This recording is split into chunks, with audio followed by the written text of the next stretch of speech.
안녕하세요. 화가 성영록이라고 합니다. 오늘 제가 찍을 영상은 코로나19로 점점 늘어나는 택배 때문에 고생하시는 택배 기사님들에게 작게나마 따뜻한 응원의 메시지를 담긴 캔버스 그림을 그려 저희 집 현관에 걸어둘 그 캠페인에 동참하고자 이 영상을 찍게 되었습니다.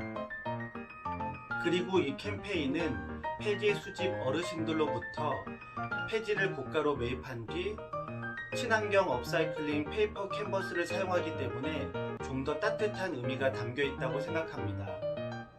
그럼 캠페인을 시작해 보겠습니다. 첫 번째로 캠페인에 사용될 키트가 도착했는데요. 키트에 무엇이 있는지 한번 확인해 보도록 하겠습니다. 이렇게 박스 안에 키트가 도착했습니다. 키트를 열어보면 젯소나 풀을 바를 붓이 있고요. 또 그리고 여러 설명서, 그리고 캔버스가 완성되면 처음으로 바를 젯소, 그 다음에 캔버스를 제작해야 될 풀, 그리고 하다가 손에 묻거나 그러면 닦아낼 물티슈도 들어있고요. 또 친절하게 설명서가 또 이렇게 들어있습니다. 그리고 이게 이제 오늘의 메인인데요. 이 캔버스 천인데요. 뒤를 보면 고가로 매입한 폐지들을 재활용한다고 했습니다. 그러다 보니까 여러가지 박스들이 이렇게 있습니다. 그래서 이 박스들을 안에 있고요. 이 캔버스 천에 이제 밖에다가 풀을 붙여가지고 캔버스, 친환경 캔버스를 완성하면 될 것 같습니다. 그리고 친절하게도 이 작업을 할 때 깔아서 쓰라고 신문지까지 들어있습니다. 정말 배려심이 많은 키트입니다. 그럼 제가 이 설명서를 보고 1단계부터 마지막까지 상세하고 천천히 신중하게 한번 완성해 보도록 하겠습니다. 캔버스를 만들어 보겠습니다. 캔버스를 열어봤더니 그 박스로 하, 중, 상, 그리고 마분지 이렇게가 들어있습니다. 우선 간단한 과정을 설명하자면 하에다가 먼저 풀칠을 하고요. 그 다음에 중을 붙입니다. 그 다음에 중에다 다시 풀칠을 하고 상을 붙입니다. 상에다 풀칠을 한 뒤에 마지막으로 마분지를 붙여서 하나의 튼튼한 캔버스 지지대를 만들 예정.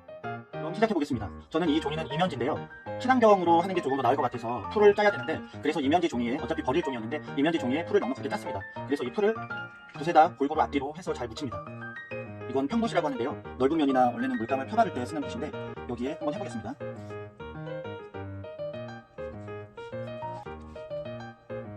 풀을 조금 더 골고루 해야 나중에 중을 발랐을 때 조금 더 흐트러짐 없이 잘 될 것 같아요. 그러니까 풀이 넉넉하게 들어있으니까 아끼지 마시고 아낌없이 풀을 잘 발라주면 될 것 같습니다. 뭐 가로로 하던 세로로 하던 큰 상관은 없을 것 같아요. 어차피 얘는 중이라는 다음 단계의 그 박스를 다시 붙이기 위해서 하는 겁니다. 실제로 캔버스는 사각 틀에 나무로 되어 있거든요. 나무로 되어 있어서 그 위에 캔버스를 타카로 박아가지고 좀 더 짱짱하고 튼튼하게 받기 위해서 하는 건데, 이 캠페인의 캔버스는 천연으로, 그리고 천연 아니고 친환경으로 진행이 되는 거기 때문에 어차피 이 박스도 버려지는 거잖아요. 이 박스 위에 풀을 바르고 또 거기에 다시 박스를 발라서 그 실제 캔버스의 그 높이만큼 만드는 거죠. 두께감을 만들기 위해서 하는 작업입니다. 저도 이렇게 캔버스가 되는 건 처음 봤어요. 항상 나무로 완성이 돼서 나오는, 아니면 구매했던 것만 보던지 아니면은 그냥 액자집이나 이 캔버스를 만들어주는 곳에 주문만 해봤지 이렇게 캔버스를 직접 만들어보는 것도 처음입니다. 이렇게 해서 어느 정도 풀을 발랐으니까 이제 여기 중이라고 써여있는 이거를 각을 잘 맞춰가지고, 왜냐면 캔버스 안에 다 들어가야 되는 거니까 딱 맞게 잘라서 보내주셨거든요. 그래서 세로로 세우고 옆에 틀도 맞춰서 얘네를 딱 맞추면 됩니다. 그러면 한 겹짜리가 두 겹이 되는 약간 두께감이 생기는 거죠. 그 전에는 그냥 가벼운 박스 하나가 있었는데 박스가 두 겹이 되니까 좀 더 두꺼운 종이가 됩니다. 이건 마치 약간 제가 작업해서 쓰는 그 배접하고도 약간 비슷한 것 같아요. 얇은 화선지를 뒤집어서 풀을 발라서 그 위에 한지를 한 장 입히고 또 배접지를 입히고 한지를 입혀가지고 도단 3겹, 4겹 정도 되는 종이를 만들어 쓰는데 그 원리하고 비슷한 것 같습니다. 그럼 두 번째, 중으로 쓰여있는 종이 위에 다시 풀을 발라보겠습니다. 이제 상을 발라야 되니까요. 제 생각엔 얘가 다 마르지 않고 해도 큰 문제는 없는 것 같습니다. 어차피 다 한 뒤에 얘네를 만들어서 그 위에 캔버스를 씌우는 게 가장 큰 목적이기 때문에 얘는 그냥 어차피 본드를 충분히 발라서 앞에 또 위에 원쳐지는 그 박스가 흔들림 없이 잘 고정될 수 있게 만들어지면 될 것 같습니다.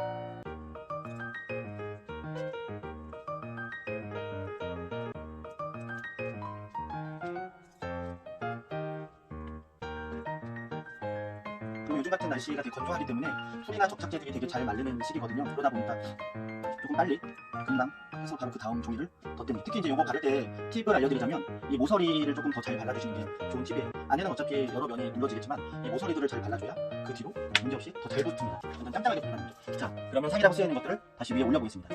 처음 했던 것처럼 높이를 맞추고 옆에를 맞춰서 얘네를 완전 세게 압착해서 눌러줍니다. 이 본드와 본드 그리고 이 박스와 박스가 완전 접착이 될 수 있도록 골고루 눌러주는 게 중요한 것 같아요. 힘이 세신 분들은 누르면 이게 잘 붙는데 저는 개인적으로 힘이 그렇게 센 편이 아니어서 이걸 마지막에 다 붙인 뒤에 좀 무게가 나가는 걸로 눌러줄까 생각 중입니다. 다 됐죠? 참 쉽죠?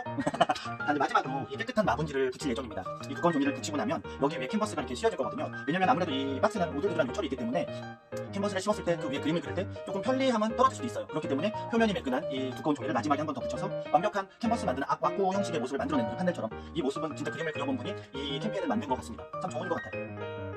이게 밑에 지지대가 될 마지막 상에다가 풀을 발라보겠습니다.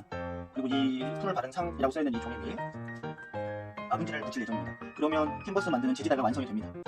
어렵지 않죠? 그래서 여러분들도 이 캠페인에 모두 동참할 수 있습니다. 꼭 미술 전공자가 아니어도 이런 작업 과정은 누구나 할 수 있는 것 같아요. 그래서 이 캠페인이 많은 분들이 동참을 하고 또 널리 알려져서 또 이 위에 직접 그림을 그리고 메시지를 남겨서 문 앞에 걸어둔다면 그 무거운 택배를 옮기거나 또 많은 사람들이 편리하게 쓰는 택배를 나르는 택배 기사분들께서 잠시나마 한 1초만이라도 웃을 수 있고 또 약간 지원이 될 수 있는 그런 하나의 이벤트가 된다면 되게 따뜻한 캠페인이라고 생각을 합니다.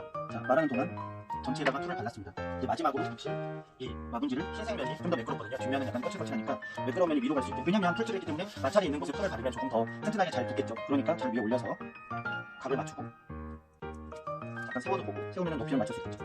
그렇게 하면 완전 튼튼한 캔버스 천을 붙이기 전에 지지대가 완성이 됩니다. 불과 몇 번 안 걸렸는데 벌써 캔버스 천에 지지대가 완성이 된 거죠. 됐죠? 그러면 이렇게 완성이 됩니다. 쉽죠? 이제 캔버스에 붙여보도록 하겠습니다. 캔버스에 붙이기 전에 처음으로 마지막에 붙였던 마분지 위에 풀을 곱게 그리고 얇게 펴 바릅니다.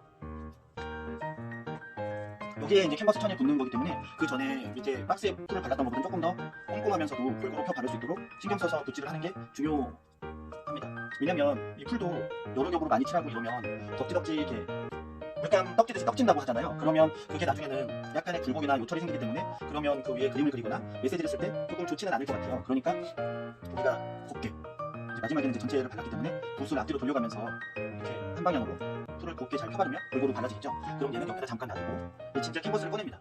캔버스 안에 친절하게 이렇게 연필로 캔버스에 지지대가 들어갈 위치를 딱 연필로 그어서 보내주셨거든요. 그러면 얘를 가지고 이렇게 놓으면 안 되겠죠. 풀이 바른 쪽으로 뒤집어서 넣어야겠죠. 그러면 이 각을 맞춰서 딱 놓으면 됩니다. 그럼 연필선에 맞춰서 각을 또 맞추고 그러다 보면서 이런 다음에는 이 캔버스 천에 붙이게 되는 거죠. 됐죠? 여기까지 이해하고 자, 이제 진짜 마지막입니다. 캔버스 천을 이 지지대인 박스에 전체 붙여보도록 하겠습니다. 풀을 골고루 해서 이 캔버스 천에다가 바릅니다. 골고루 발라주세요. 캔버스 천에다가 우선은 모서리 부분을 꼼꼼히 해서 잘 발라줍니다. 그런 뒤에 천천히 잘 발라주셔야 나중에 얘가 떨어지지 않아요. 그리고 얘를 붙여줍니다. 이 각에 맞춰서 얘를 먼저 붙이고 붙인 뒤에 여기 접는 부분이 있어요. 왜냐면 얘가 씌워져야 되기 때문에 접고 또 접혀야 됩니다. 그럼 얘도 똑같이 씌우고 접고 이러면 이제 캔버스 천이 되겠죠. 그 다음에 이쪽으로 돌려서 양 옆을 먼저 씌운 다음에 큰 면을 씌울 예정입니다. 그러니까 여기에도 풀을 가득해서 붙여주면 됩니다. 슥슥슥 해서 진짜 이렇게 뭐랄까 도배하듯이 우리 벽지 바르거나 이런 거 할 때처럼 풀을 잔뜩 해주시면 돼요. 그러면 이게 조금 덜 풀이 묻으면 나중에 얘네가 떨어질 수가 있어요. 타타로 호치키스라거나 큰 타타를 박아서 원래는 나무에 고정을 하는데 이건 풀로 하기 때문에 조금 더 튼튼하게 붙여야 될 것 같아요. 그래서 얘도 안쪽에 넣고 얘도 내리고 다시 여기 안쪽으로 넣고 이러면은 옆은 이제 다 완성이 된 거죠. 그 옆에 이제 위에 더 씌울 천에다가 풀을 바릅니다. 인정사정 없이 발라도 돼요. 왜냐면 여기 사이도 약간 해서 떨어지지 않게 붙여야 되니까. 그래야지 나중에 완성했을 때도 떨어지지 않게 우리가 편하게 할 수 있겠죠. 이런 식으로 충분히 천에다가 붙여줍니다. 특히 끝에 더 조심히 잘 발라야 돼요. 꼼꼼하게 이렇게 발랐죠? 그 다음에는 얘를 씌웁니다.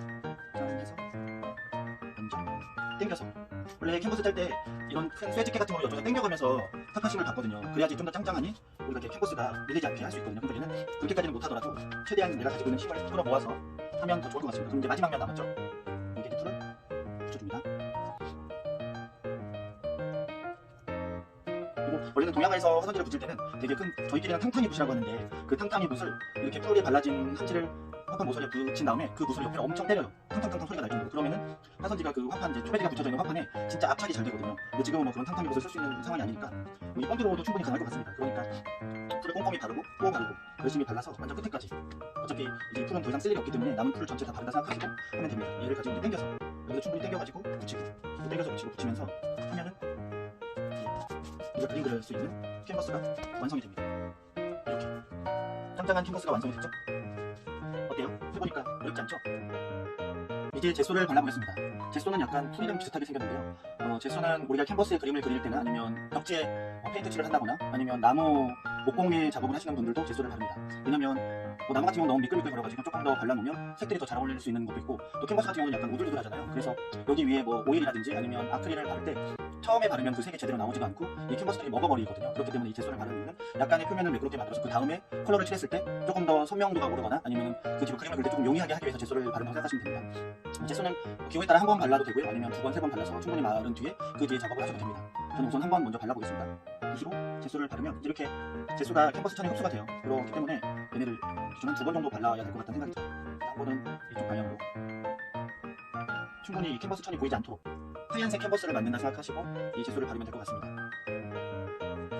꼼꼼하게 밑에 캔버스에 약간 이 표백이 되지 않은 캔버스인데 이 캔버스 색이 보이지 않을 정도로 젯소를 꼼꼼히 발라주면 될 것 같아요. 이거는 뭐 어렵지 않습니다. 이런 식으로 바르면 금방 발라지죠. 도색 앞뒤를 잘 쓰는 게 또 작업을 잘하는 사람인데, 왜냐면 한쪽 면만 쓰면 거기에 이 젯소나 물감이 충분히 많이 묻어 있는 경우도 있거든요. 근데 걔네를 안 쓰고 한쪽 방향으로 하다 보면 거기에 있는 걸 굳이 맨날 이렇게 찍어서 쓸 필요 없이 왔다 갔다 하면서 칠하면 분 올림으로도 웬만한 면적에 하면은 다 칠할 수 있습니다. 이런 식으로. 이렇게 세워서 옆면을 칠하는 경우도 있는데 저는 옆면에는 그림을 그릴 생각이 없거든요, 지금은. 그래서 최대한 이렇게 붓이 닿을 수 있는 위치까지만 칠해보려고 합니다. 대부분은 옆면까지 다 칠해도 되는데 좀 약간 자연스럽게 이 색이 우러나는 게 조금 더 예쁠 것 같아서 그냥 옆면은 이렇게 칠할 수 있을 위치까지만, 전체를 꼭 다 흘러내리게 칠하지 않더라도 그 멋스러움이 조금 저는 있거든요. 뭐 윗부분에서 딱 자른 듯이 흰색을 원하는 분들은 그렇게 해도 되고, 아니면 연속성 있게 그림을 그릴 분들은 옆에까지 다 젯소를 칠해도 되고, 저 같은 경우는 그냥 약간 자연스러운, 약간 우연하면서도 자연스러운 걸 조금 추구하는 사람은 지금 이런 식으로 약간 닿을 수 있는 만큼만 붓질을 해서 젯소를 칠하는 것도 충분히 탈이 없이 무방하다고 생각을 합니다. 그렇기 때문에 좀 약간 똑 떨어지는 이런 거는 개인적으로 원하지 않거든요. 그렇기 때문에 젯소를 다 발랐으면 한 방향으로 해서 젯소를 골고루 바를 수 있게, 또 그리고 이제 반대 방향으로, 대부분은 열십자 방향으로 많이 칠합니다. 그러면은 어느 정도 이렇게 붓이 고르게 칠해지기도 하고 젯소도 골고루 펴 발라지는 게 있거든요. 그렇기 때문에 한 방향으로 쭉 바르면 되는 거거든요. 됐습니다. 이렇게 하면 저는 젯소 바르기가 끝났습니다. 제 생각엔 한 번이면